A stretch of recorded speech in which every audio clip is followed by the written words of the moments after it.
Hello, my name's Willow Arlena and welcome to my video channel. I'm here with my assistant and video goddess, Allie, who is helping me with all this. And this is a video about the Tarot of Transformation, which can be found on my website, mysticlifedesign.com. The Tarot of Transformation provides the opportunity to connect with yourself and work on everyday life circumstances in order for you to become emotionally, physically, and spiritually aligned on your path. This deck was first published in 2002 with this cover, and it's been reprinted many times with this cover. My hope in sharing these videos with you about this tarot deck and my other healing work is to inspire you on your journey through life. Thank you. The card we're going to talk about today is the Three of Wands, or Authentic Nourishment. In the Tarot of Transformation, the suit of Wands has to do with the chakras, and the Three of Wands has to do with the solar plexus. So Willow, I'm wondering, to start with, if you can describe the image on the card. Sure. So this card has a fairy being with a big spiral coming out of her solar plexus. And she is standing in a field with baskets of food and grain. And so it's a big symbol about nourishment. Thanks. You've said in your readings that you often discover the inner child in sort of the solar plexus. So I'm curious if you can say more about that. Sure. So when I do my readings, I put my hand in front of someone's energy field, and it would be down in front of the solar plexus area. And I feel the energy in there. And with most people, I find a certain degree of contraction or tension, chronic held contraction and tension. And when I tune into that, it's often feelings from the inner child, undigested feelings all the way back from childhood, fears and longings and anxieties. I'd say about 95% of the people I read have chronic tension in their solar plexus chakra, which is usually caused by held fear. That's the predominant feeling, held fear.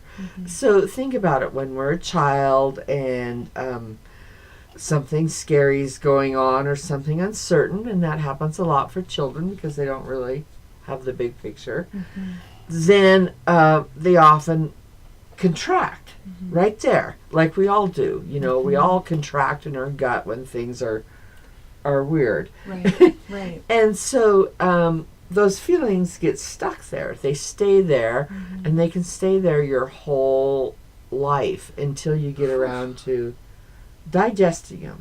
They call it undigested emotions. So when we're, as adults, trying to go around nourishing ourselves, often this chronic tension gets in the way because we can't get a real clear read from our body, whether it's a yes, I should go for that, or it's a no, I shouldn't go for that. Because we've got this chronic tension, we can't get a clear read. So when we clear most of that, and we usually don't clear all of it, but when we clear most of it, then you can come more into a neutral place.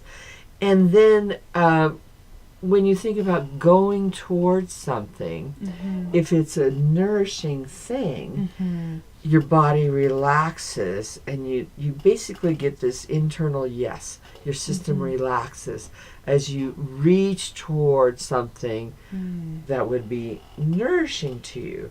But if there's something there that isn't nourishing, you'll get this little contraction, which is basically a no. Your belly is saying no, and once you learn to really tune into yourself and listen to yourself, you'll hear that. You hear that as a no. That isn't what I need right now. Yeah, it seems very body-based, sort of that awareness, and I think a lot of us pop up into the intellectual, so it seems to be part of it. It's so easy to go up into the head, and it's like, well, this, maybe that, but I want this. And believe me, I've been stuck there too, and you can go round and round and not get to your truth. But if you drop into your body, it's like, what is my body saying? Because there's a saying in the field I'm in, the body doesn't lie. The body doesn't lie. It knows what it needs and wants. Yeah. Great. Thanks for that. And I'm just wondering too, like you said, sort of figuring out what nourishes us and what doesn't, but sometimes I wonder how to discriminate between true needs and cravings and how addiction and things like that can come in. So I'm wondering about that too. Yeah.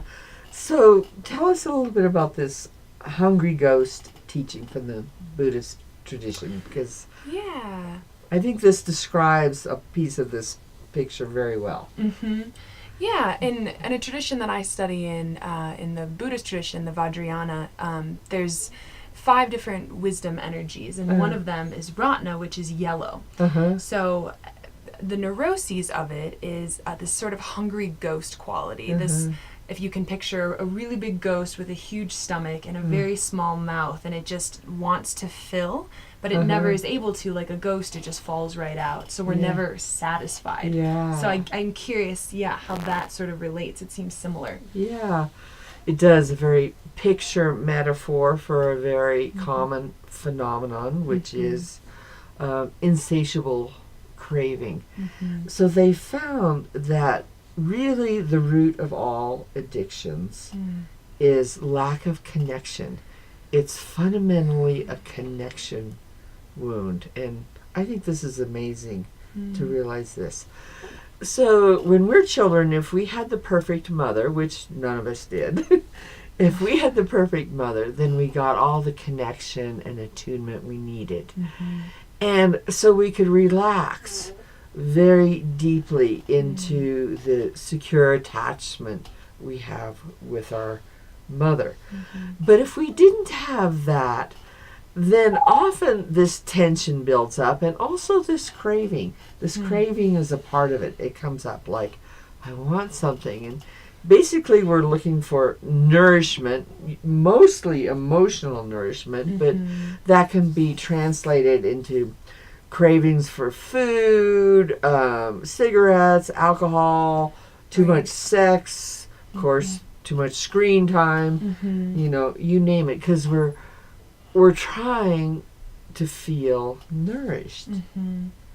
So to work with that, again, we have to really come into our solar plexus and feel what's going on there. And in the picture, you noticed that there's this spiral, the spiral coming out of the solar plexus. So energetically, that's what happens to the solar plexus. There's a spiral that goes out and broadcasts a signal out into the world and draws to it things it needs. Well, if our solar plexus chakra is really damaged, it can freeze up, and then we can't bring in things we need, or it can actually create a negative spiral where it's got this chronic collapse, like this chronic not enough. It like can't reach out and engage with the world and dine upon the bounty that Mother Nature and the whole spirit world and our loving relationships provide. So it's this chronic sense of not being able to get fed. I know, pretty painful. Right, which spirals out and consuming all the things we're not actually needing. Ooh. Yeah, I've been noticing myself, I tend to eat a little too much, it's like a little bit more of that goodness, a little bit more, one more bite. Yeah, and it sounds like you're saying dropping into the body and really using that as a compass to let us know, and using from that solar plexus place is important to discriminate. Yeah, because once we really feel, and if we do some work to release some of that chronic held tension there, and that often means going deep into the solar plexus chakra, deep into the inner child, feeling the feelings that usually weren't safe for her to feel when we were young. So this is how it works. When we're a child, we start to feel something, and our environment doesn't really prohibit it. Our parents can't receive it or hold space for us. So we shut it down and we disassociate from it a little bit. We go up into thinking, or we go someplace else. And that material lodges right there in the solar plexus as undigested material. So if we can go back in and feel those feelings and grieve those griefs and shake out those fears, then this opens up more, and then we have a better sense of what's nourishing and what's not nourishing. We can move toward something that's nourishing, and if it actually is nourishing, we'll get this subtle sense of relaxing in our belly. Basically, our belly will say, yes, yes, go for that, yes, receive that. And if we're moving towards something that isn't nourishing, we'll get this subtle contraction, which is basically our body saying, nope, nope, you don't want that. Yeah. Sounds like a really important thing, tuning into that wisdom. Yeah. Great. Well, thank you so much, Willow, for sharing, your perspective and experience with this card, and sharing more to all of us so that we can learn more and live more from that place. Yeah, thank you. So once again, this was the Authentic Nourishment card, the Three of Wands from the Tarot of Transformation deck. And you can find out more about this deck from my website, www.mysticlifedesign.com, and learn about my healing work and my trauma resolution and psychotherapy and my psychic and energy readings. Thank you so much. Bye.